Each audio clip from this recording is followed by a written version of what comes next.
Boss, sure na ba kayo dito? Hindi ito tulad ng ibang isla na nabili na lang basta-basta. Bahagyang napalingon si Luis sa kanyang assistant na si Marco habang pababa sila ng bangka. That's exactly why I'm here. Makakagawa tayo ng sariling paraiso na hindi pa nakikita ng mundo. Napatingin ang ilan sa mga lokal na nasa dalampasigan. May mga batang naglalaro ng buhangin. Ang kanilang mga tawa ay umalingaw-ngaw sa tahimik na kapaligiran. May matatandang nag-aayos ng lambat sa tabi ng mga kubo habang ang iba ay tahimik na nanunood sa kanilang mga gawain. Sir, mukhang hindi sila sanay sa mga gaya natin. Mukhang mas gusto nilang manatili itong ganito. Anito. Sanay man o hindi, business is business. Kalmado niyang tugon. Inayos niya ang kanyang sapatos na bahagyang nabasa ng tubig. Mabibili natin ito sa tamang presyo. Lahat naman ng tao ay may halaga. Business? Putol ng isang boses mula sa gilid. Sabay na napalingon si Luis. Isang babae ang nakatayo malapit sa bangka.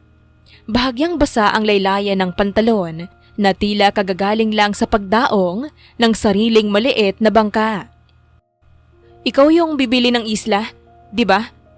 Yung may plano ng gawing resort o ano pa man? Napatiimbagang ang assistant. Miss, this is a private. It's fine. Putol ni Luis, saka humarap sa babae. Naramdaman niya ang kakaibang presensya ng babae. And you are? Janine, bangkera. Araw-araw kong dinadala ang mga tao dito. Kaya alam ko kung ano ang halaga ng lugar na to. Then you should also know na may mas malaking oportunidad kung ide-develop ang isla. Maraming trabaho ang mabibigay natin sa inyo. Mas magiging komportable ang buhay ninyo. Opportunity? Para kanino? Sa inyo? O sa mga dayuhang pupunta rito para magbakasyon? Alam mo ba kung gaano kadaming isla ang nawasak dahil sa mga opportunity na yan? Mga dagat na naging marumi, mga kagubatan na naputol, mga tao na nawala ng trabaho dahil sa mga makinarya na mas mabilis magtrabaho. Magkikinabang ang lahat kung magtutulungan tayo. Hindi ko ibibigay ang isla sa sinumang hindi makakapagbigay ng magandang buhay sa mga taong naririto. Umiling si Janine. Ganito kasi yan. Hindi lahat ng maganda kailangang gawing negosyo. May mga bagay na mas mahalaga kaysa sa pera. Bakit mo kailangang baguhin ang isang bagay na perpekto na kung paano ito ngayon? Everything has a price. At kaya kong bayaran ang presyong hihilingin ninyo. At hindi lahat binibenta. Hindi mo mabibili ang hangin na nilalanghap namin. Hindi mo mabibili ang dagat na pinagkukunan namin ng kabuhayan. Hindi mo mabibili ang pagmamahal namin sa isla na to. Be realistic. Bahagyang tumigas ang tono ni Luis. Kung ma-develop ang isla, magkakaroon ng trabaho, income, mas maayos na facilities, mga paaralan para sa mga bata, klinika para sa mga matatanda. Hindi ba yun makakatulong sa inyo? Hindi namin kailangan ng mas maayos. Kung kapalit naman ito, ang mawala ang tahanan namin. Hindi niyo pwedeng bilhin ang alaala ng mga tao rito. Napailing si Luis. You're being emotional. Of course I am. Dito ako lumaki. Dito ko huling nakita ang mga magulang ko. Tapos darating ka at bibilhin lang ng ganyan kadali ang lupa rito? Saglit na natigilan si Luis. Ngunit mabilis ding bumalik ang kanyang anyo. I'm offering compensation. Hindi ko kayo paalisin nang walang kapalit. Bawat pamilya ay makakakuha ng bahay sa bayan. Sapat na pera para makapagsimula ng bagong buhay. Hindi pera ang kailangan namin. Mariing tugon ni Janine. Kundi respeto. Respeto sa kung ano kami. Sa kung ano ang lugar na to para sa amin. Respect goes both ways. At kung patuloy mo nga harangin ang usapan, no? Tatanggalin mo ako sa isla? Try me. Alam kong hindi ka makakagawa ng anuman kung wala ang suporta ng mga tao dito. Miss, Muling sumabat ang assistant na si Marco. Halatang kinakabahan sa tensyon na lumalaki sa pagitan ng dalawa. Ngunit hindi na sila napigilan. Bumaba na ang kanilang mga boses, ngunit mas lalong tumitindi ang mga salitang lumalabas. This is bigger than you. Mas maraming tao ang makikinabang sa proyekto kong ito kaysa sa mga taong nakatira dito ngayon. At hindi mo rin kami naintindihan. Balik ni Janine. Hindi lang ito lupa. Buhay ito. Buhay ng mga mangingisda na umaasa sa dagat. Buhay ng mga magsasaka na umaasa sa lupa. Buhay ng mga bata na umaasa na makita pa nila ang kagandahan ng isla habang sila ay lumalaki. Enough! Sabay silang napalingon. Isang lalaking nasa edad 50 ang mabilis na lumapit, kasama ang ilang barangay tanod na hawak ang kanilang mga tabard. Mayor, Bahagyang yuko ng assistant. Kilala na ang lalaking ito bilang si Mayor Santos, ang pinuno ng kanilang maliit na bayan sa tabi ng isla. Huminga ng malalim ang mayor at tumingin sa dalawa. ano ba to? Kakadating pa lang ni Mr. Luis, may gulo na agad. Hindi ba dapat mag-usap kayo ng maayos? Pinag-uusapan lang namin ang pagbenta ng isla na hindi dapat mangyari. Hindi namin kayang ibenta ang tahanan namin para sa isang proyekto na hindi namin alam kung makakabuti ba talaga. Janine, Babala ng mayor. hindi ikaw ang may-ari ng buong isla. Maraming pamilya rito na maaring gustong tumanggap ng alok ni Mr. Luis. Hindi nga, pero nakatira ako rito at may karapatan akong magsalita para sa mga taong natatakot na magsalita. Para sa mga batang hindi pa alam kung ano ang mangyayari. At para sa mga matatanda na hindi na makakapagtrabaho kung mapalaya sila dito. Tumango ang mayor, ngunit bumaling din kay Luis. At ikaw naman, iho. Hindi mo rin pwedeng madaliin ang mga tao rito. May proseso tayo. Kailangan nating kausapin ang lahat ng may-ari ng lupa. Kailangan nating ipaliwanag ng maayos ang proyekto. Kailangan nating bigyan sila ng sapat na panahon para mag-isip. I understand. Mahinahong sagot ni Luis. That's why I want to talk properly. Hindi ko gustong mang-api o manloko ng mga tao. Gusto ko lang makipagtulungan para gawing mas maganda ang isla. Kaya nga pupunta tayo sa munisipyo para pag-usapan ito. May mesa na nakaayos doon. May kape at merienda para sa lahat ng gustong sumali sa pagpupulong. Ani ng mayor. Bahagyang naningkit ang mga mata ni Janine. Hindi ako sasama. May biyahe pa ako at kailangan kong dalhin ng mga mangingisda papunta sa kabilang bayan para ibenta ang kanilang huli. Napatingin ang mayor sa kanya at makikita sa mga mata ng lalaki na alam niya kung bakit ayaw ni Janine na sumama. Kailangan mong sumama, Janine. May biyahe pa ako. Janine, ikaw ang pinaka-vocal dito. Ikaw ang pinakamalapit sa mga tao. Ikaw ang pinakamalakas ang boses. Kung hindi ka sasama, sino ang magsasalita para sa mga tao? Wika ng mayor. Napabuntong hininga si Janine. Fine, sasama ako. Bahagya siyang napatingin kay Luis. Pero hindi ibig sabihin nito, nakakampi mo ako. Nagangat lang ng kilay si Luis. Ngunit may bahagya ring paghanga sa kanyang mga mata. I was not expecting you to be.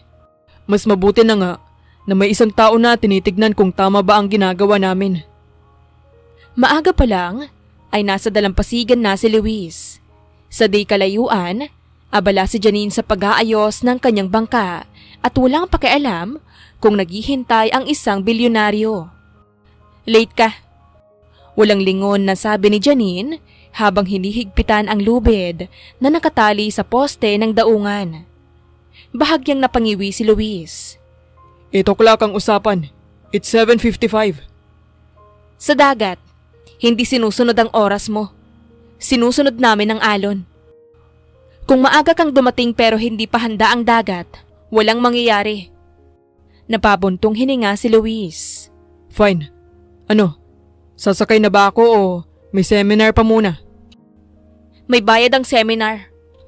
Ani Janine at hinagis ang isang life vest sa binata.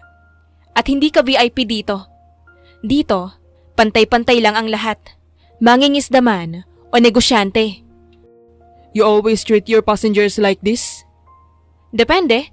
Kung feeling special, mas lalo. Bahagyang natawa si Marco sa likod, pero agad ding tumahimik nang lingunin siya ni Luis. Careful, Marco. Baka ikaw ang unang itapon sa dagat. Sir, loyal po ako. Hindi ako marunong lumangoy. Buwelta ng binata. Good. At least, may dahilan ka na matuto. Hindi na napigilan ni Luis ang mapangiti ng bahagya. Ibang-iba ang babaeng ito. Hindi natitinag, hindi nai-intimidate, at higit sa lahat, hindi siya tinatrato bilang kung sino siya. Sumakay si Luis sa bangka. Halatang hindi siya sanay sa mabatong sahig ng bangka na umaangkop sa bawat galaw ng alon. Napansin iyon ni Janine. Careful, baka mahulog ka. Hindi ko sasagipin ang mahal na sapatos mo. Baka malunod pa ako sa halaga nun. Mas mahal pa yata to kaysa sa bangka mo. Sagot ni Luis. Napalingon si Janine sa sapatos ni Luis. Talaga? Mukhang yan ang unang lulubog. Confident ka masyado. Experience? Araw-araw akong may nakikitang ganyan na mamahalin. Pero hindi tumatagal sa dagat. Sir, baka pwede po hubarin niyo na lang. Suhestyon ni Marco. I am not taking off my shoes. Sige, choice mo yan. Umandar ang makina ng bangka at unti-unti silang lumayo sa dalampasigan. Makalipas ang ilang minuto, napansin ni Luis ang isang grupo ng mangingisda na abala sa paghila ng lambat. Everyday ganito? Tanong niya. Tumango si Janine. Araw-araw, walang day off, walang sick leave. Kapag hindi pumalaot, walang kakainin. Kapag mahina ang huli, kailangan pang maghanap ng ibang paraan para makabili ng bigas at gamot. Gusto mo bang subukan? Excuse me? Humawak ng lambat. Tignan natin kung hanggang saan ka sa development mo. Baka hindi mo alam na hindi basta-basta kumuha ng isda sa dagat. Bago pa siya makatanggi, itinapon na ni Janine ang isang dulo ng lambat sa kanya na parang biglang tumimbang ng libo-libong kilo. Wait, Janine! Hawakan mo ng maayos. Hindi yan boardroom presentation. Kailangan mong gamitin ang lakas mo, hindi lang ang utak mo. Napahawak si Luis rito. Habang hinihila ng mga mangingisda ang kabilang dulo, naramdaman niya ang puwersa ng dagat na lumalaban sa kanila. This is not part of the plan. Maya-maya, pagkatapos ng halos kalahating oras na paghila, napaupo si Luis sa sahig ng bangka. Basang-basa ang manggas niya at may bahagyang putik sa gilid ng pantalon. Ang kanyang mga kamay ay namamanhid mula sa paghawak ng lambat. Napatawa si Janine. Anong nakakatawa? Medyo iritang tanong ni Luis. Tignan mong sarili mo. Akala mo yata kaya mong bilhin lahat? Pati trabaho namin? Hindi mo alam gaano kahirap at gaano kadugo ang bawat isda na nakukuha namin. Napatingin si Luis sa sarili niya, saka napailing at natawa na rin. Okay, that was harder than I expected. Hindi ko akalain na ganito kahirap. Umupo si Janine sa tabi ni Luis at kumuha ng isang bote ng tubig mula sa ilalim ng upuan. Kaya bago mo baguhin ang buhay namin, subukan mo munang intindihin. Intindihin mo kung paano kami nabubuhay, kung ano ang mga pangangailangan namin, kung ano ang mga bagay na hindi namin kayang ibigay sa sarili namin. Then, turuan mo ako. Bahagyang natigilan si Janine. Hindi niya inaasahang ganoon kadaling sabihin ng lalaki ang mga salitang iyon. Para maintindihan ko kung ano ang pinoprotektahan mo. Para maintindihan ko kung ano ang halaga ng isla. Huminga ng malalim si Janine. Saka siya tumalikod at muling hinawakan ang manibela ng bangka. Fine, pero hindi ako mabait na teacher. Sumunod na mga araw, naging pamilyar na tanawin sa isla ang presensya ni Luis na nakasakay sa bangka ni Janine. Suot ang mamahaling damit na unti-unting nasisira sa araw, alat at pawis. Minsan na ring nakasuot siya ng simpleng t-shirt at maong. Binili niya pa raw sa maliit na tindahan sa bayan para hindi na masayang ang mahal niyang damit. At higit sa lahat, ang walang katapusang bangayan nila. Hoy! Dahan-dahan! Reklamo ni Luis nang bahagyang umuga ang bangka nang dumaan sila sa bahaging may malalaking alon. Halos mawalan siya ng balanse. Dahan-dahan? Kung gusto mo ng smooth ride, balik ka sa hotel mo. Doon may aircon at komportableng upuan. You know, for someone who ferries people for a living, hindi ka man lang customer friendly. Dapat smile ka. Dapat maganda ka sa mga pasahero. Hindi ka customer. Ikaw yung problema. Natawa ang dalawang mangingisdang nakasakay rin na sina Kuya Densyo at Mang Roberto. Mga matandang mangingisda, nakilala na si Luis sa mga nakaraang araw. Janine, mukhang nasanay na si Sarah. Nagbibiro na rin. Hirit ni Mang Roberto. Nasasanay o napipilitan. Singit ni Luis, sabay hawak sa gilid ng bangka nang dumaan ulit sila sa isang malakas na alon. Napailing si Luis, saka napatingin sa babae. Basa ng pawis ang noo ni Janine at medyo magulo ang buhok dahil sa hangin. Alam mo, Bigla niyang sabi. hindi ka talaga mukhang babae. Biglang natahimik ang paligid. Ang mga ngiti ng mga mangingisda ay biglang nawala. Ha? Dahan-dahang lumingon si Janine. Look at you. Parang mas kaya mo pang buhatin yung bangka kaysa sa mga kasama natin. Napasinghapang isa sa mga mangingisda. Sir, lagot ka. Huwag mong sabihin yan kay Ate Janine. Ano ulit sabi mo? Malamig na tanong ni Janine. Ngumiti si Luis na tila proud pa sa sarili. Sabi ko, hindi ka mukhang babae. Hindi naman masama yon. Ibig sabihin lang, malakas ka. Biglang inalog ni Janine ang bangka ng husto. Hoy! Napasigaw si Luis at napakapit agad sa lahat ng makakapitan. Are you crazy? Baka mahulog ako. Hindi ako mukhang babae, di ba? So, kaya kong gawin to. Kaya kong gawing kainin ka ng dagat dahil sa yabang mo. Okay, fine. Mabilis na sabi ni Luis at halos mawala ng balanse. You're very much a woman. A strong woman. Very strong. Pinakamalakas na babae na nakilala ko. Nagtawanan ang lahat, pati na rin si Marco na nasa tabi ni Luis at sinusubukang pigilan ang sarili. Too late! Tumigil si Janine at muling inayos ang direksyon ng bangka. Huminga ng malalim si Luis, saka napaupo sa sahig ng bangka. Ang kanyang polo ay basa na naman at may buhangin pa sa kanyang buhok. You're dangerous. Talagang mapangalib kang tao. Hindi mo pa nakikita yung dangerous. Yan pa lang yung warm up. Ilang minuto ang lumipas, tahimik na ulit ang dagat. Janine, Ano na naman? pwede bang magtanong? Depende kung may sense. May boyfriend ka ba? Napatingin sa kanya ang mga mangingisda, sabay ngiti na parang alam na ang mangyayari. Kahit si Marco ay napangisi. Umirap si Janine. Bakit? Mag-a-apply ka? Just asking. Curious lang ako kung may lalaking kayang tiisin ka.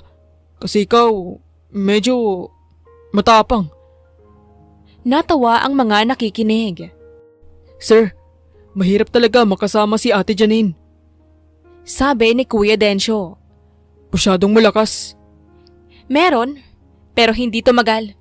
Why am I not surprised? Hindi niya kinaya. Mas malakas ako. Physically or emotionally? Tanong ni Luis. Both. Napangisi si Luis. Makes sense. Hindi lahat ng lalaki kayang makasabay sa'yo. Pero kung ako siguro... Hindi niya natapos ang sasabihin. Biglang may tumalsik na tubig diretso sa mukha niya mula sa isang malaking alon na hinampas ni Janine gamit ang kanyang kamay. Janine! Oops! Nadulas kamay ko. Hindi ko napigilan. Sinadya mo! Sigaw ni Luis. Proof? Taas kilay niyang sagot. Wala kang ebidensya. Basang-basa si Luis, ngunit imbes na mainis ay natawa siya. Unti-unti nang nagbabago ang lalaking, dating puro negosyo ang nasa isip. At si Janine, na kahit pilit niyang tinatago sa ilalim ng kanyang tapang, ay nagsisimula na ring hindi mainis sa presensya nito. Minsan na rin siyang napapangiti ng mga biro ni Luis. Minsan na rin siyang napapansin na mas maayos na ang kanyang pakikitungo sa kanya. Pero syempre, hinding-hindi niya iyon aaminin. Hindi niya kayang aminin na unti-unting nagbabago ang kanyang nararamdaman para sa lalaking dating kinaiinisan nito. Isang umaga, inabutan ni Luis si Janine na may kargang 2 kahon ng dilata at bigas. Mga pagkaing binili mula sa maliit na palengke sa bayan, binalot sa karton at sinusuportahan ng makapal na lubid. Nag-hoard ka na ba? Biro ni Luis habang papalapit, hawak ang isang baso ng kape na binili niya kanina. Hindi siya pinansin ni Janine. Patuloy pa rin itong inaayos ang mga kahon sa tabi ng bangka. Hawakan mo to. Excuse me? Kung hindi mo hahawakan, ihulog ko sa paa mo. Napairap si Luis pero kinuha ang mas magaan na kahon. Ang dulo ng karton ay medyo matalim at naramdaman niya ang pagkapunit ng kanyang manggas. Ano to? Delivery service? Baka naman bayaran mo ako ng overtime. Mas mataas pa serbisyo namin kaysa sa kumpanya mo. Sagot niya, sabay talon papunta sa bangka nang parang hindi na problema ang bigat ng kanyang karga. Sumakay si Luis, dala ang kahon. Medyo nahirapan siyang umangkop sa maliit na espasyo. Saan to? Kay Aling Nena. Sagot ni Janine habang pinaandar ang makina. Matanda na yon. Hindi na makapunta sa bayan dahil mahina na ang tuhod niya. May pamilya siya, di ba? Meron, pero nasa Maynila. Busy sa sariling buhay. Sabi raw, hindi raw nila maasikaso dahil may trabaho at mga anak silang aasikasuhin. Pagdating nila sa maliit na kubo ni Aling Nena na matatagpuan sa dulo ng dalampasigan, sinalubong sila ng isang matandang babae.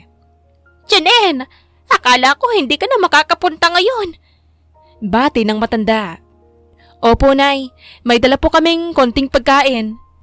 Sagot ni Janine, saka kinuha ang kahon mula kay Luis.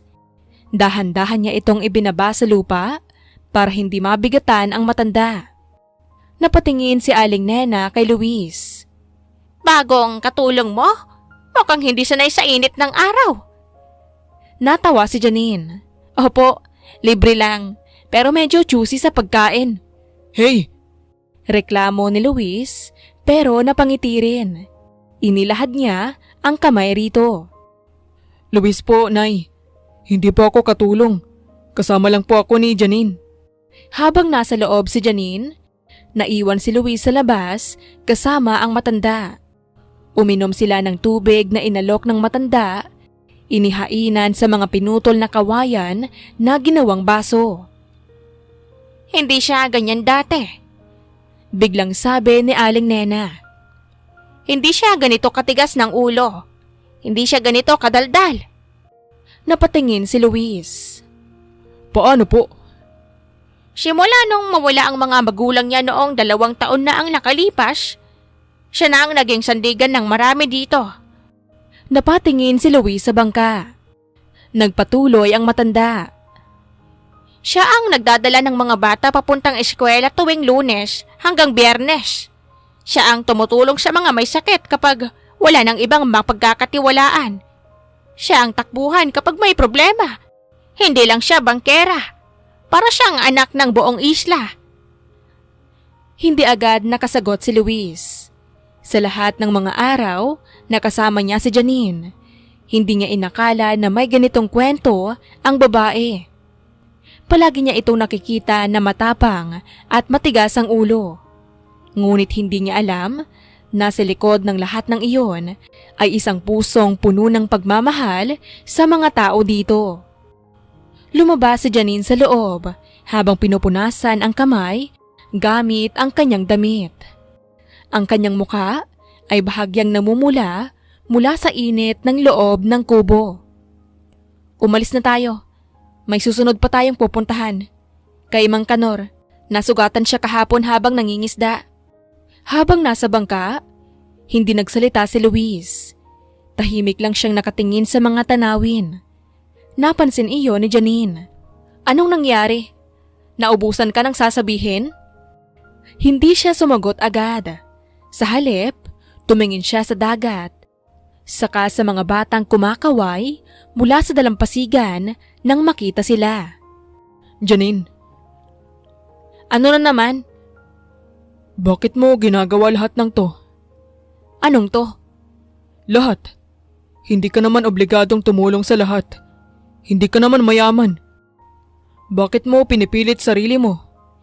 Hindi lahat kailangang bayaran para may gawin. Minsan, ginagawa mo lang kasi kailangan. Kasi kung hindi ka gagawa, walang ibang gagawa. Kapag wala kang ginawa, sino gagawa? Kapag lahat naghihintay ng tulong mula sa iba, walang mangyayari. Dito kasi, hindi kami mayaman para humingi ng tulong sa ibang tao. Kaya kailangan naming tulungan ang isa't isa. Pwede ba akong tumulong? Ano? Sa mga ginagawa mo, gusto kong tularan ka. Sigurado ka? Hindi. Hindi ko alam kung kaya ko. Hindi ko alam kung matitiis ko. Pero gusto kong subukan. Okay. Napataas ang kilay ni Luis. Okay? Pero may kondisyon. Of course, meron. Alam ko naman yan. Kung anong ginagawa ko, gagawin mo rin. Napangisi si Luis. Deal. Pangalawa, hindi kita pagsisilbihan. I can take care of myself. Mas matagal pa akong nabubuhay sa mundo kaysa sayo. Tignan natin. Baka mamaya pa lang, umaarte ka na. At pangatlo, Tanong ni Luis. Bawal kang magreklamo. Kahit gaano kahirap o gaano kainit, hindi ka pwedeng magreklamo. impossible. Alam mo namang mahilig akong magsalita. Then, deals off. Fine, I'll try. Susubukan kong huwag magreklamo. Susubukan kong makisama. Try mo lang, kasi hindi ka tatagal. Baka bukas pa lang, umuwi ka na sa Maynila. Hapon pa lamang ay abala na ang buong isla. Ang mga lokal na residente ay maaga pang nagising para ayusin ang lahat. May mga banderitas at may mga lamesang nilalatagan ng pagkain. Ang tahimik na dalampasigan na nakasanayan ni Luis ay napalitan ng ingay ng tawanan, kantahan at sigawan. Anong meron? Tanong ni Luis habang pinagmamasdan ang paligid. Fiesta ng isla. Annual tradition daw nila. Tuwing katapusan ng buwan ng Hunyo, nagdiriwang sila para pasalamatan ng dagat sa mga biyayang ibinibigay. Sagot ni Marco. Napakunot noo si Luis. At bakit walang nagsabi sa akin? Sinabi ko, akala ko po hindi kayo interesado. Hindi na nakasagot si Luis. Sa totoo lang, hindi nga siya interesado noon, nung una pa lang siyang dumating. Ang tanging iniisip niya ay kung paano niya mabibili ang isla, kung paano niya ito maide-develop. Pero ngayon, iba na. Sir Luis! Napalingon siya nang may batang humila sa kanyang kamay. Si Bunso, isang batang mangingisda na nakilala niya noong una niyang araw sa isla. Ang batang ito ay laging nakasama ni Janine kapag may biyahe. Laro po tayo! Kailangan namin ng kakampi! Sigaw ng bata. Bago pa siya makatanggi, hinila na siya nito papunta sa gitna kung saan may palarong hinihintay ang mga tao. Maraming iba pang bata ang naghihintay, kasama ang ilang matatanda na parang handang sumali rin. Wait, hindi ako. Kasali ka na! Sigaw ng isa pang bata. Isang batang babae na hawak ang isang malaking sako. Hindi ka pwedeng tumanggi! Napabuntong hininga si Luis, ngunit may bahagyang ngiti sa kanyang labi. Hindi niya kayang tanggihan ang mga ngiting nakikita niya sa mga mukha ng mga bata. Fine. Ano bang laro to? Sack race po. Sagot ni Bunso. Talon-talon lang po hanggang sa dulo ng linya. Excuse me? Hindi na siya nakapagprotesta nang abutan siya ng sako. Ang mga tao ay nagsisimula ng magtawanan. Tila inaasahan na ang mangyayari. Sa gilid, nakatayo si Janine na nakasuot ng simpleng bestida. Kulay asul na bahagyang tinatangay ng hangin. Saglit na natigilan si Luis na parang hindi makapaniwala sa nakikita. Hoy! Napalingon siya. Nakita niya si Janine na nakatayo sa kanyang harapan. Anong ginagawa mo dyan? Tumutunganga ka na lang? Hindi ka ba marunong maglaro? Napakunot noo si Luis. Ikaw ba yan? Hindi, multo. Siyempre ako to. Bakit? Hindi ka makapaniwala na kaya kong magsuot ng maayos na damit? I mean, you look... Maganda? Napangisi si Luis. Sana sinabi mo agad. Hindi na ako mag-iisip. Oo, maganda ka. Napailing si Janine, pero bahagyang namula ang pisngi. Sumali ka na lang sa laro. Huwag ka nang mag-comment. Baka mapahamak ka pa. Hindi ko alam na marunong ka palang magsuot ng dress. Palagi kitang nakikita na nakapants at t-shirt lang. Hindi ko rin alam na marunong ka palang manahimik. Palagi kang may sasabihin. Natawa ang mga taong nakapaligid sa kanila. Sir, ready na! Sigaw ng tagapamahala ng laro. Isang matandang lalaki na si Mang Roberto. Pumwesto na kayo! Napabuntong hininga si Luis saka pumasok sa sako. Ang sako ay medyo masikip para sa kanya at parang nahihirapan siyang makatayo ng maayos. Kung matalo ako dito, Matatalo ka. Hindi ka siguro naglalaro noon. supportive ka talaga. Realistic lang. Nagsimula ang laro. Ang tagapamahala ay nagbigay ng senyas at sabay na nagsimulang tumalon ang mga kalahok. Sa unang talon pa lang ay natumba agad si Luis. Ang kanyang mga paa ay hindi nakasabay sa isa't isa at biglang natumba siya sa buhangin. Aray! Sumabog ang tawanan sa paligid. Ang mga bata ay napapahawak sa tiyan sa kakatawa. Ang mga matatanda ay tumatawa rin habang nakatingin sa kanya. Sir Luis, okay lang po ba kayo? Hindi ka po ba nasaktan? Sigaw ng bata. Hindi ito okay. Ang hirap naman ito. Sa gilid, halos hindi makahinga si Janine sa kakatawa. Ang galing mo talaga. Parang isda na nahulog sa lupa. Tumawa ka lang. Next, ikaw. Tingnan natin kung gaano ka kagaling. Excuse me? Pro ako dito. Minsan pa akong nanalo ng ganitong laro noong bata pa ako. Pro, sa pagtumba.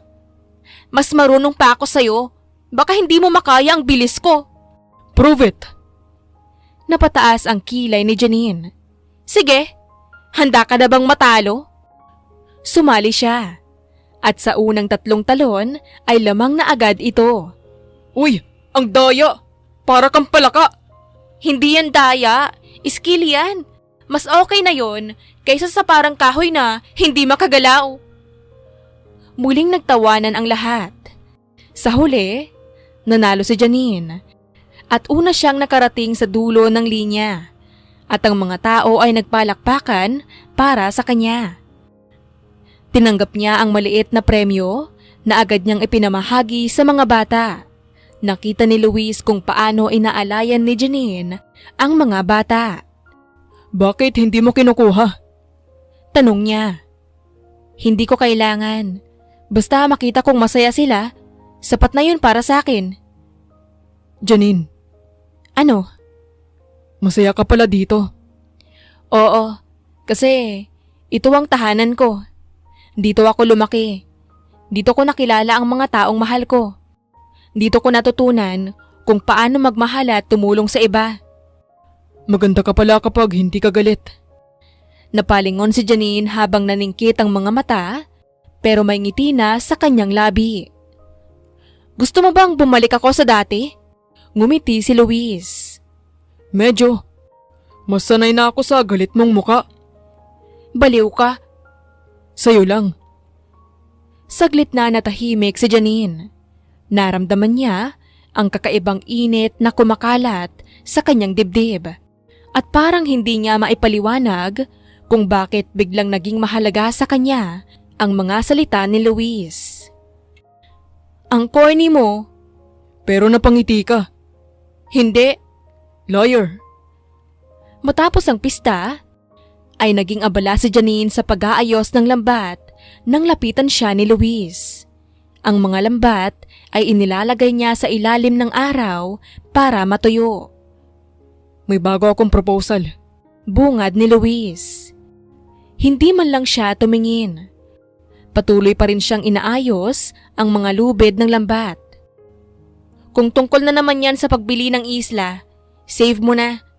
Sayang lang laway mo. Sinabi ko na, hindi namin ibebenta to. Hindi ko nabibilhin ng isla. Napahinto si Janine. Ano? Hindi ko nabibilhin. Babaguhin ko ang plano. Okay. Medyo kinakabahan ako. Anong kapalit? Hindi ka naman ganoon kabait para biglang magbago ng isip. Ngumiti si Luis ng bahagya. Partnership. Magtutulungan tayo. Explain. Umupo siya sa kahoy na bangko, malapit sa dalampasigan. Magtatayo tayo ng maliit na eco-friendly resort. Gagamit tayo ng sustainable materials. Mga kahoy mula sa mga pinagputulan ng mga puno na kailangang alisin. Mga bato mula sa lokal na lugar. Walang sisirain na kalikasan. Hindi natin puputulin ang mga puno ng nyog. Hindi natin hahawakan ang mga bahagi ng dagat na tahanan ng mga isda. Hindi ako ang magmamay-ari. Ang lahat ng kita ay mapupunta sa inyo para makilala ng mundo ang kagandahan ng isla ng hindi ito masisira. Napakunot noo si Janine. At anong makukuha mo? Hindi ka naman gagawa ng ganito para walang makukuha. Return to investment. Fair share. Kalahati ng kita ng resort ay para sa inyo. Kalahati ay para sa akin. Para mabawi ko ang puhunan ko. Bakit? Bakit mo gagawin yan? Bakit mo binabago ang lahat ng plano mo para sa isla na hindi mo naman pag-aari? Dahil nakita ko na hindi pera ang nagpapatakbo ng lugar na to. Dahil nakita ko na may mga bagay na mas mahalaga kaysa sa kita. At dahil may isang taong paulit-ulit na nagpamukha sa akin nun. Isang babae na hindi natatakot na harapin ako, na hindi hinayaan na baliwalain ko ang halaga ng isla. Umirap si Janine pero hindi na kasing tigas ng dati. Hindi pa ako kumbinsido. Baka balikan mo pa rin ang plano mong bilhin ang isla. Sumama ka sa akin. I-explain natin sa lahat. Kung ayaw nila, then we stop. Wala akong magagawa kung hindi kayo komportable. Ganun lang? Ganun lang. Sige, pero ako ang magsasalita. Expected ko na yan. Baka mas maniwala sila sa'yo kaysa sa akin. Sa mga sumunod na araw, sabay silang nag-ikot sa isla. Sa bawat kubo, sa bawat pamilya, mula sa mga matatanda hanggang sa mga kabataan, ay pareho nilang ipinaliliwanag ang bagong plano. Hindi ito tulad ng ibang resort. Paliwanag ni Luis sa isang grupo ng mangingisda na nagtitipon sa tabi ng daungan. Hindi natin papalitan ang paraan ng pamumuhay nyo. Kayo ang magdedesisyon kung gaano karami ang bisita, kung paano ito tatakbo, kung anong mga gawain ang ibibigay sa kanila, kung anong mga pagkain ang ihahain. At hindi mawawala ang pangingisda. Dagdag ni Janine. Hawak ang kamay ng isang batang mangingisda. Hindi tayo papalitan ng makina. Dagdag kabuhayan lang to, hindi kapalit. Ang mga bisita ay matuturuan din natin kung paano mangisda ng tama, kung paano pahalagahan ng dagat. Sigurado ba kayo? Tanong ng isa sa mga mangingisda na si Kuya Densyo. Hindi ba kayo mapapahamak nito? Baka maraming bisita na darating at sirain ang isla. Kung may hindi kayo gusto, may karapatan kayong tumanggi. Maaari ninyong sabihin kung kailan kayo hindi komportable at maaari nating itigil ang lahat kung kailan. Napatingin ang mga tao kay Janine. Alam nilang si Janine ang pinakamabisa na tagapagtaguyod ng isla. Alam nilang hindi niya sila pababayaan. Babantayan ko to. Kung may kahit anong hindi tama, ako ang unang magsasabi. Hindi ko hahayaan na masira ang tahanan natin. Of course you will. Bulong ni Luis. May sinabi ka? Wala. Natatakot lang ako sa'yo. Dapat lang, para hindi ka magkamali. Pagod na sila sa maghapong pagkikipag-usap. Maraming pamilya ang nagsabi na handa silang subukan ang plano. Maraming kabataan ang nagsabi na gustong tumulong sa pagpapatakbo ng resort. Hindi ko akalaing makikinig ka. Nung una kang dumating, akala ko hindi ka makikinig sa sino man. Hindi ko rin akalaing papayag ka. Akala ko hindi ka magbibigay ng pagkakataong ipakita ko na pwede tayong magtulungan. Hindi pa ako pumapayag. Iniisip ko lang kung tama. Pero hindi ka na rin tumatanggi. Alam mo, hindi ka pala totally hopeless. Akala ko dati puro pera lang ang nasa isip mo. Wow! Galing sa'yo yan? Parang binigyan mo ako ng medalya. Don't get used to it. Baka bukas, babalik ka na naman sa dati mong ugali. Huminto sila sa may dalampasigan. Ang araw ay palubog na. Janine. Ano na naman? Salamat. Para sa anong salamat? Para sa pagiging makulit ko? Para sa hindi pagsuko sa isla at sa pagpilit sa akin na makita yon. Na makita kong hindi lang ito isang piraso ng lupa, kundi isang bahagi ng buhay ng maraming tao. Hindi kita pinilit. Pinakita ko lang kung ano ang totoo. Kasi alam kong may mabuti kang loob. Same thing. Delikado to. Bakit?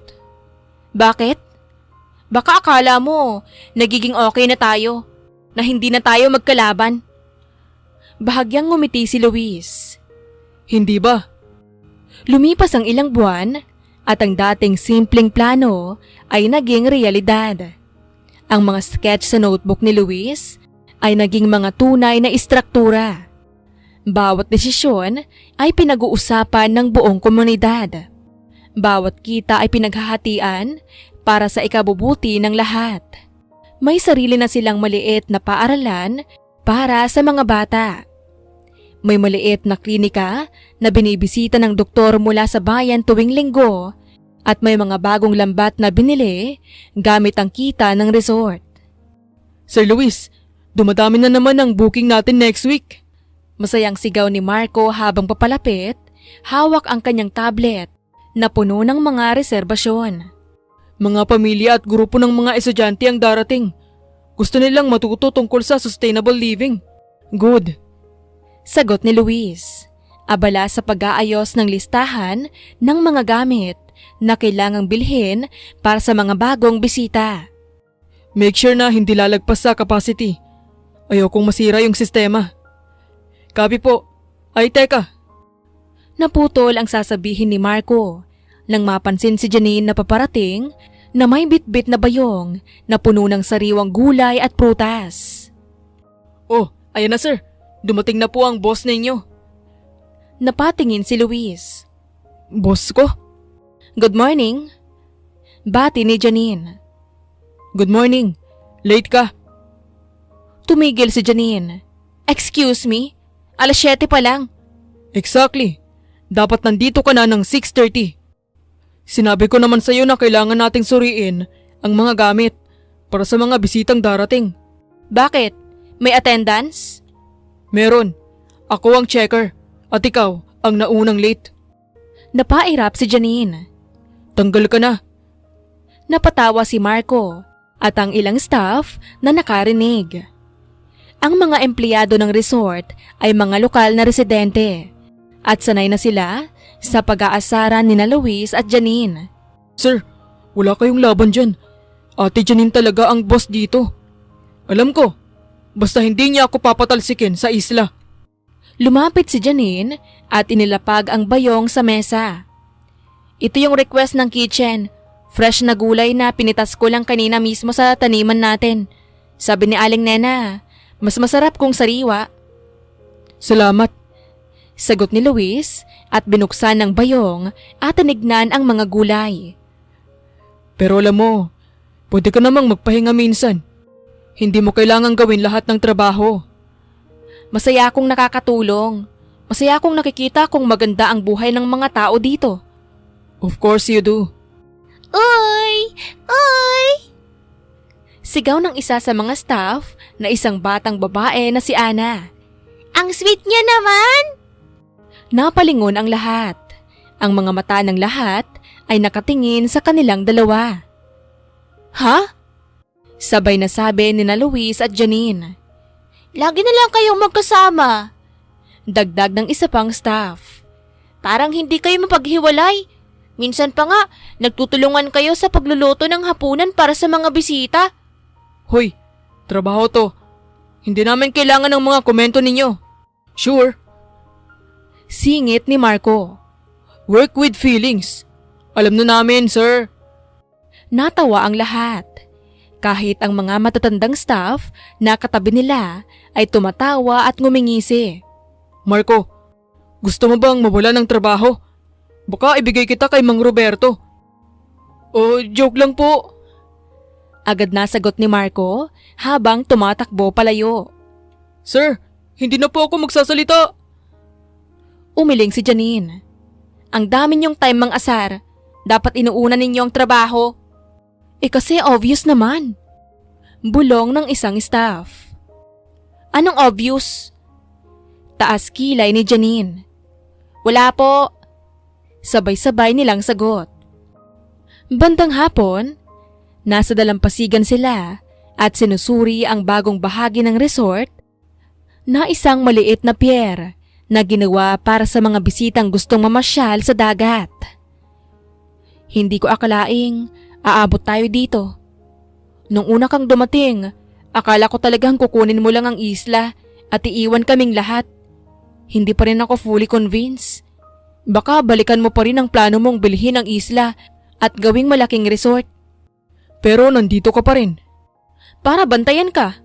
Para siguraduhin na hindi ka gagawa ng mga bagay na masisira sa isla. Napangisi si Luis. Of course, alam kong hindi mo ako pababayaan. Naglakad sila ng magkatabi. Mas komportable na ang katahimikan sa pagitan nila. Janine, Ano na naman? pwede bang magtanong ulit? Depende kung may kwenta yung tanong mo. May nagugustuhan ka ba? Napahinto si Janine. Ano yan? Interview? Hindi ako nag-a-apply sa show na yan. Curious lang. Gusto kong malaman kung may taong nagugustuhan mo. Tulad nung last time? Nung tinanong mo ako kung may boyfriend ako? Wala. Wala akong time sa ganyan. Puro trabaho lang ang iniisip ko. Sure? Sure.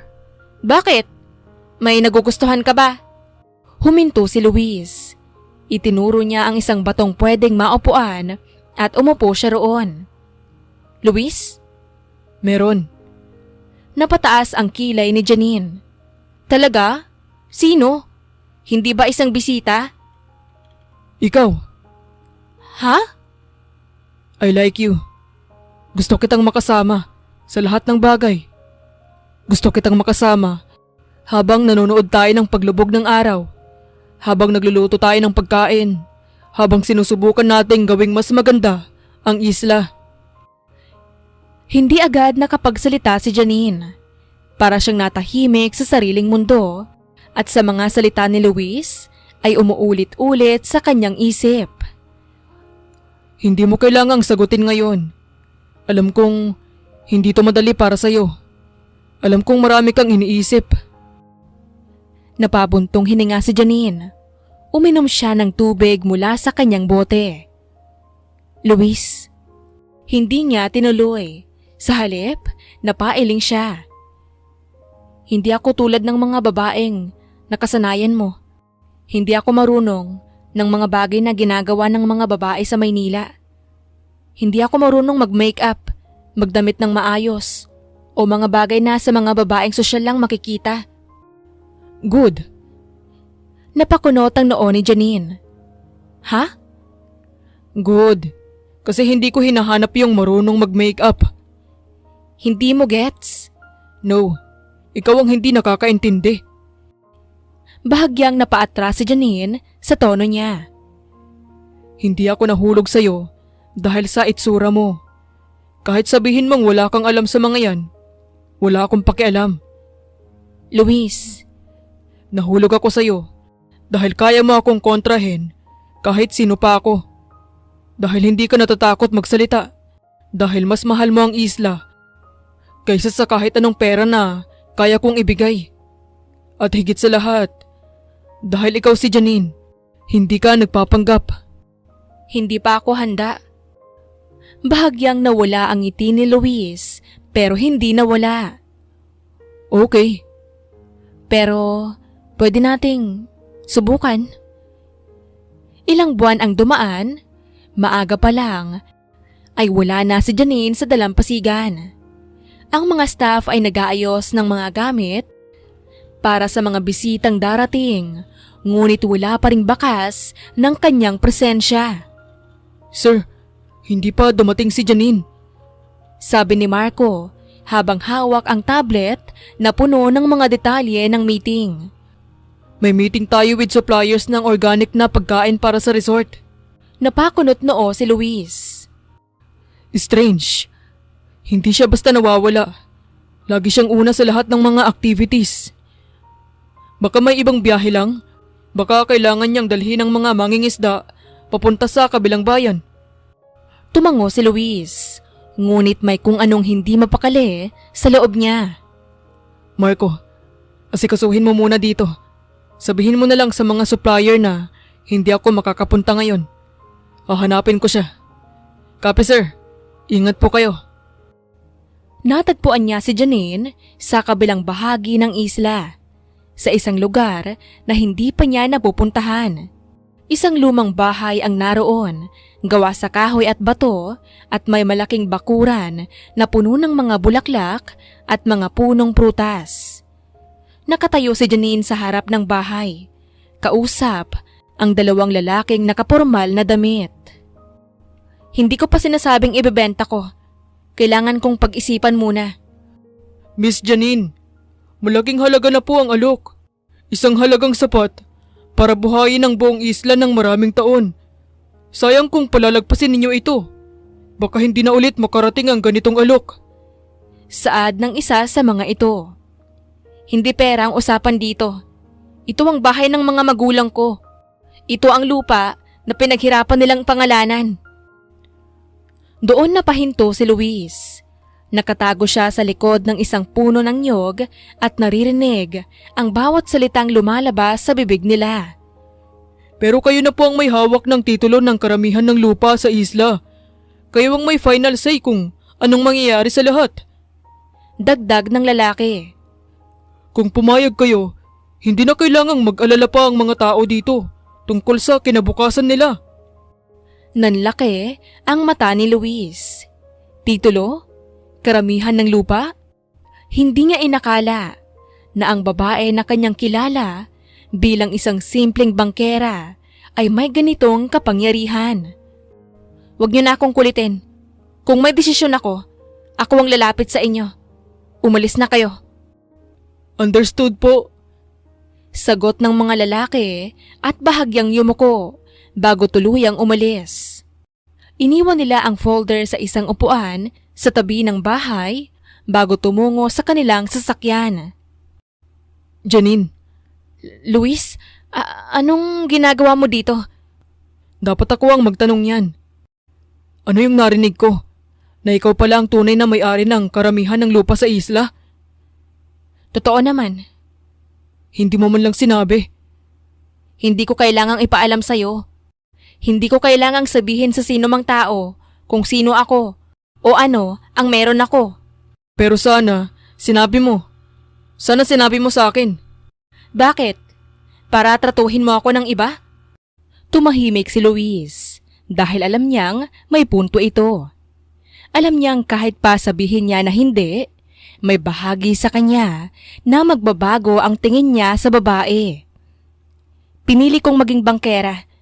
Pinili kong mamuhay kasama nila dahil ito ang gusto ko. Ito ang tunay kong tahanan. Hindi yun ang problema. Ang problema, hindi mo ako pinagkatiwalaan. Hindi mo ako pinagkatiwalaan sa isang bagay na napakalaki. Nung una, gusto mong bilhin ang buong isla nang hindi mo man lang kilalang mga tao dito. Hindi mo man lang tinanong kung ano ang gusto namin, kung ano ang mahalaga sa amin. Hindi ba yon kawalan ng tiwala? Napatahimik si Luis. Tinamaan siya ng mga salita ni Janine dahil alam niyang totoo ito. Alam niyang nung una siyang dumating, ang tanging iniisip niya ay pera at negosyo. Hindi ko sinabi kasi ayokong maging hadlang yon sa kung ano ang ginagawa natin. Ayokong maging hadlang yon sa kung ano ang nararamdaman ko sa'yo. Napabuntong hininga si Luis at napatingin sa lupa. You're making it hard for me. You know that? Hindi ko naman sinabing madali ako. Bahagyang sarkastikong tugon ni Janine. Sandaling natahimik at pagkatapos ay bahagyang natawa si Luis. Napakunot noo si Janine. Anong nakakatawa? Wala. Iniisip ko lang. Ang dami na nating napag-awayan.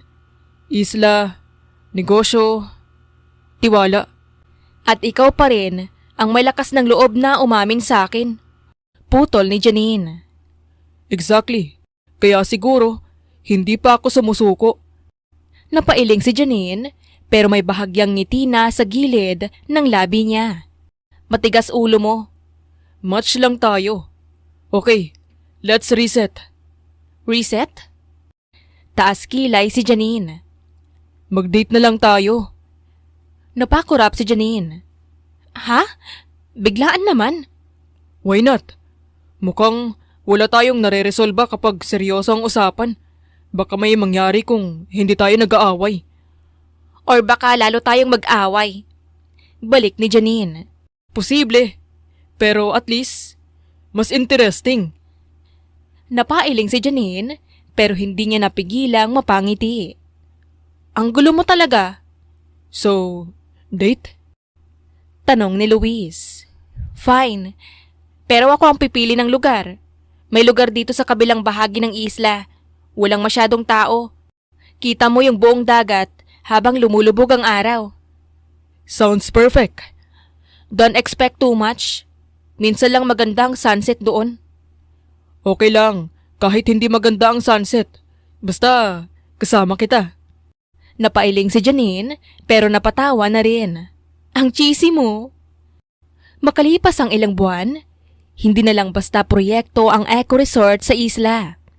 Ito ay naging bahagi na ng pang-araw-araw na buhay ng mga tao. Sa gitna ng dalampasigan, muling nabuhay ang parehong sigla na minsang nakita ni Luis noong pista. Ang mga lokal na residente ay maaga pang naghanda. May mga ilaw na nakasabit. May mahabang mesa ng pagkain at mga pagkain gawa ng mga produkto ng isla.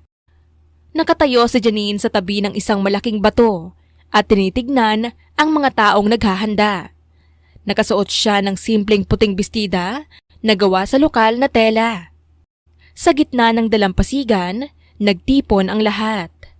Ang mga ilaw ay nagsisimulang magliwanag at ang banda ay nagsimulang tumugtog ng mahinang musika. Nakatayo si Luis sa harap, kasama si Mayor Santos. Ang kanyang mga mata ay nakatingin sa direksyon kung saan naroon si Janine. Hoy! Tahimik! Sigaw ng isang mangingisda na si Kuya Densyo. May aamin na naman! Nagtawanan ang lahat. Ang mga bata ay tumatawa ng malakas habang ang mga matatanda ay ngumingisi. Hindi ako aamin. Magpo-propose ako. Same lang yon. Sigaw ng isa pang staff ng resort. Basta may aamin. Naglakad si Luis papalapit kay Janine. Late ka. Sabi niya sa babae. Hindi ako late. Ikaw ang maaga. Alam mo namang hindi ako nagmamadali. Fair. Huminga ng malalim si Luis. Inayos niya ang kanyang tayo. Janine, hindi ko in-expect na may isang taong kayang kontrolin ang lahat ng plano ko. Na kayang sabihin sa akin na mali ako. Na kayang ipakita sa akin ang tunay na halaga ng mga bagay. Natawa ang ilan. Alam nilang totoo ang mga salita ni Luis. Nakita nila kung paano nagbago ang lalaki mula nung una siyang dumating. Hindi ako perfect. Tuloy ni Luis at kinuha ang isang maliit na kahon mula sa kanyang bulsa. At alam kong hindi rin magiging madali ang buhay kasama ako. Alam ko. Mas alam ko pa yan kaysa sayo.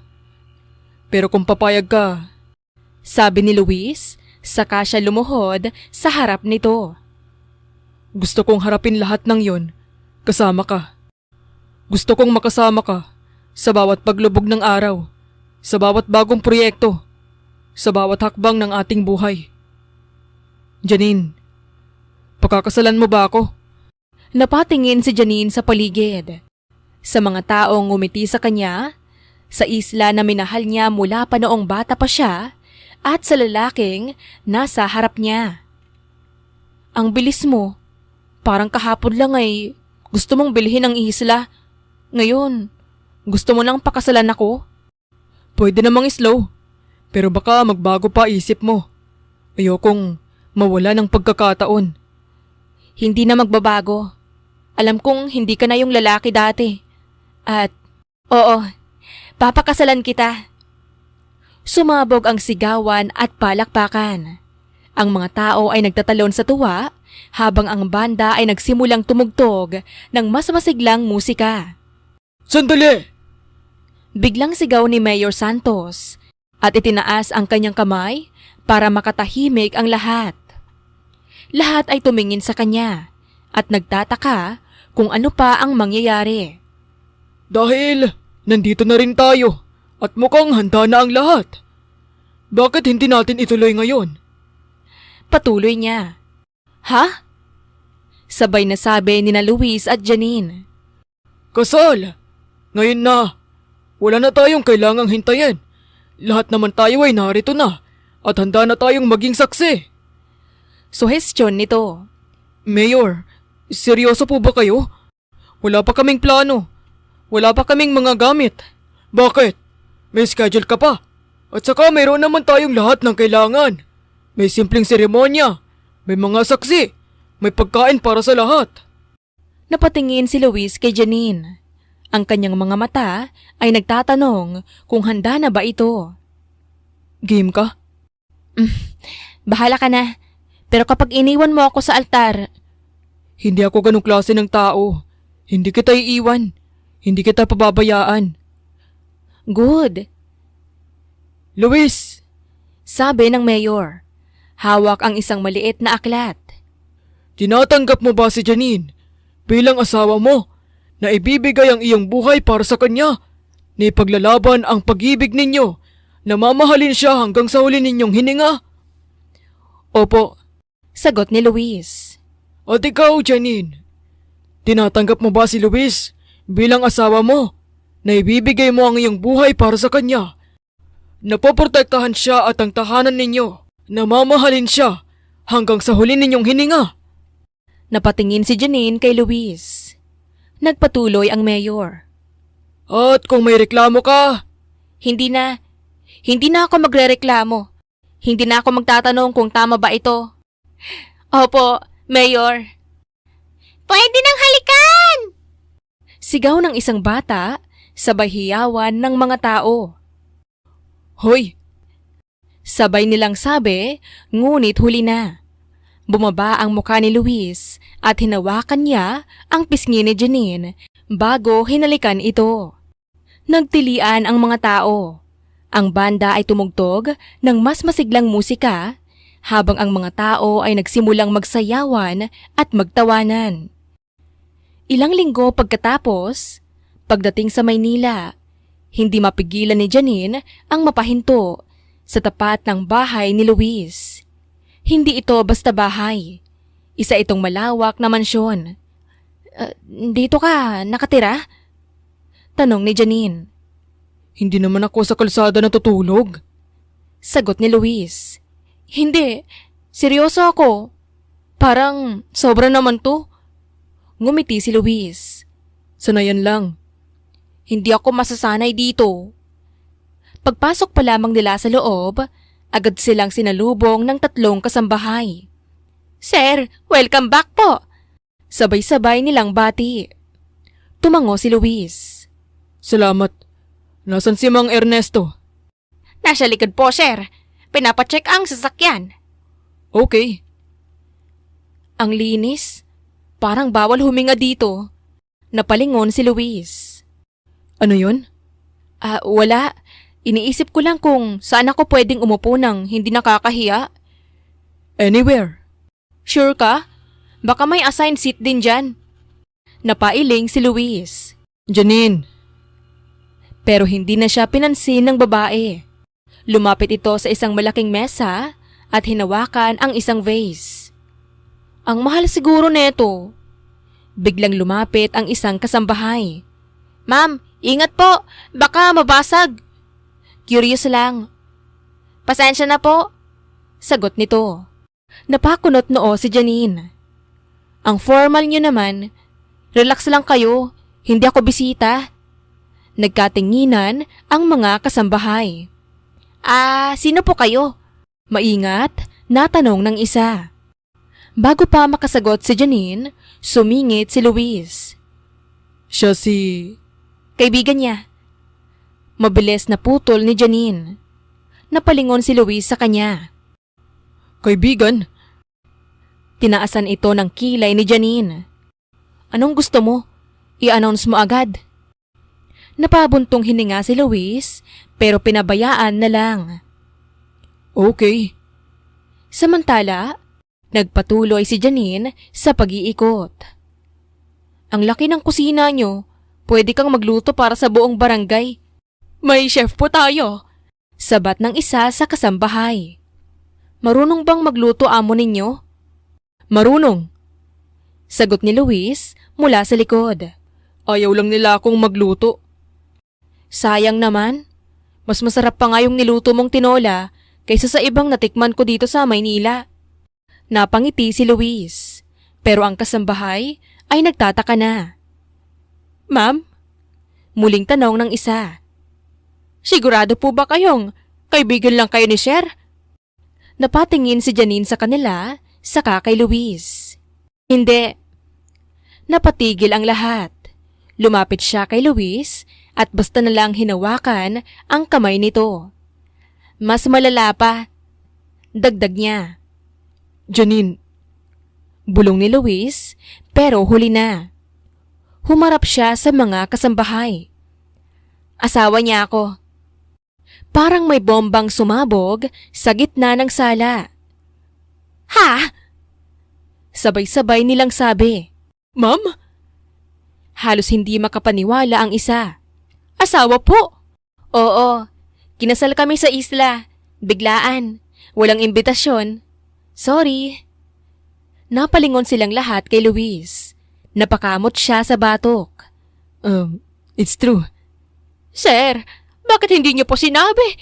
May papagawa po ba kayo, ma'am? Tanong agad nila. Napaatras si Janine. Sandali. Huwag kayong magpanik. Lumapit ang isa sa mga kasambahay. Ma'am, ano po ang gusto ninyong ihain? May prepared po kaming menu. Menu? May menu pa?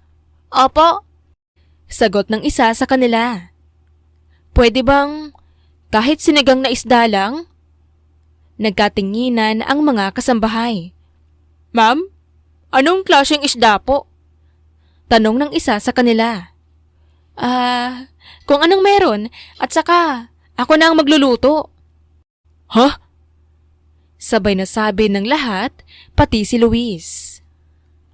Napangiti si Janine. Bakit? Bawal ba?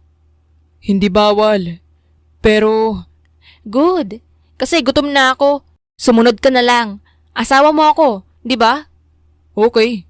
Ikaw ang boss. Matagal na. Sinundan ni Luis si Janine papunta sa kusina. Habang ang mga kasambahay ay nagtutulungan para ayusin ang mga kailangan. Hindi mapigilan ni Luis na mapangiti dahil hindi niya akalain na ganito ang mangyayari sa unang araw na dalhin niya si Janine sa kanyang bahay. Sure ka bang kaya mong magluto dito? Tanong niya habang nakasunod sa babae. Ibang gamit dito sa mga gamit mo sa isla. Luto pa rin naman yan. Basta may apoy, may kawali, may isda. Kaya ko na yan. Pagdating nila sa kusina, agad siyang nagtungo sa refrigerator.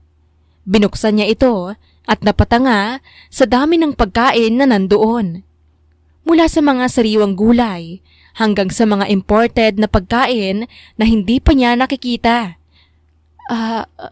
Ang dami naman nito. Parang grocery store. Nagsimula ng mag-ayos si Janine ng mga kailangan. Kumuha siya ng isda, kamatis, sitaw, okra, at iba pang gulay na kailangan para sa sinigang. Habang naghahanda siya, napansin niya ang mga kasambahay na nakatayo sa gilid na parang hindi alam kung ano ang gagawin. Uy, huwag kayong tumayo lang dyan. Tawag niya sa kanila. Pwede bang pakikuha nga ng tubig? Agad namang sumunod ang mga kasambahay kahit na halatang hindi sila sanay sa ganitong paraan ng pagluluto. Habang nagluluto naman ang dalaga, nagsimula siyang kausapin sila. Tinatanong kung ano ang mga pangalan nila, kung paano sila natanggap na kasambahay, at kung gaano na sila katagal sa bahay ni Luis. Si Mang Ernesto po ang pinakamatagal dito, ma'am. Sabi ng isang kasambahay. Mga 10 taon na po siya. Talaga? Saka hindi na kailangang ma'am. Janine na lang, or Nin, kung masanay kayo. Nagkatinginan ang mga kasambahay. Parang hindi sila makapaniwala na tinatawag lang siya ng pangalan. Pero po, asawa po kayo ni Sir. Sabi ng isa pang kasambahay na si Marisa. Dapat po kayong igalang ng ganon. Kung ganon, tawagin niyo na lang akong Ma'am Nin. Basta, wag lang ma'am, nang walang kasunod. Parang masyado akong matanda. Napatawa ang mga kasambahay at unti-unting nawala ang kaba nila. Habang nagluluto si Janine, naramdaman niya ang mga mata ni Luis na nakatingin sa kanya. Lumingon siya rito at ngumiti. Anong tinitingin-tingin mo dyan? Tanong niya. Wala. Iniisip ko lang kung bakit hindi kita inaya ng mas maaga dito. Baka hindi ko pa kayang tanggapin to noon. Baka tumakbo pa ako pabalik sa isla. Ngayon, Ngayon? Siguro handa na ako. Kahit na sobrang laki ng bahay mo at may chef pa kayo. pero mukhang mas gusto mong magluto ng sarili mo. Biro ni Luis. Mas masarap kasi kung sarili mong gawa. Saka gusto kong malaman nila na hindi ako babaeng puro arte lang. Kaya kong gumawa ng sarili kong pagkain. Kaya kong gumalaw. Kaya kong umangkop kahit saan. Habang nagsasalita si Janine, napansin ni Luis kung paano namangha ang mga kasambahay na babae. Alam niya na sanay sila sa mga bisitang maarte at mapili. Pero si Janine ay ibang-iba. Malapit na to, sabi ni Janine habang hinahalo ang sabaw ng sinigang. Pwede bang pakihanda na ng mga plato? Agad namang umaksyon ang mga kasambahay. Habang inilalagay na nila ang pagkain sa mesa, dumating din si Mang Ernesto mula sa labas. Sir, tapos na po ang pag-check sa sasakyan. Huminto siya sa pagsasalita nang makita si Janine na naglalagay ng pagkain sa mesa. Mang Ernesto! Bati ni Janine nang makita siya. Kamusta ka na? Gusto mo bang kumain muna? Natigilan ang matandang lalaki. Alam niya na si Janine ang kasintahan ng amo dahil narinig niya ito mula sa ibang kasambahay. Pero hindi niya inakala na ganito ito kasimple at masayahin. Ma'am, sige po. Sagot niya. Upo ka na dito. Huwag kang mahiya. Marami naman to. Lumapit si Luis kay Mang Ernesto at bahagyang tumapik sa balikat nito. Ito na ang asawa ko, Mang Ernesto. Sabi niya. Si Janine. Ngumiti si Mang Ernesto kay Janine. Ma'am, maligayang pagdating po sa bahay ninyo. Napangiti si Janine. Salamat po, Mang Ernesto. At sana, huwag kayong mahihiya na kausapin ako o humingi ng tulong kung kailangan nyo. Isa na rin po ako sa pamilya nyo dito. Hindi alam ni Janine, pero iyon ang unang pagkakataon na narinig ng mga kasambahay ang salitang pamilya mula sa bibig ng sino mang kaugnay ng kanilang amo. Palagi silang tinuturing na empleyado. Ngayon, sa babaeng ito, naramdaman nila na may taong tunay na nakikita silang mga tao, hindi lang mga tauhan. Habang kumakain sila, puno ng tawanan at usapan ang kusina. Si Janine ay nagkukwento tungkol sa kanilang isla, habang ang mga kasambahay naman ay nagkwento tungkol sa mga karanasan nila sa bahay ni Luis. Kahit ang binata ay hindi mapigilan na makisali sa usapan. Hindi niya inakala na maaring maging ganito kasaya ang kanyang kusina. 5 buwan na ang lumipas mula noong una niyang hakbang sa mansyon ni Luis at hindi na kailangang sabihin pa ng sino man kung gaano karaming pagbabago ang dinala ni Janine sa buhay ng lahat.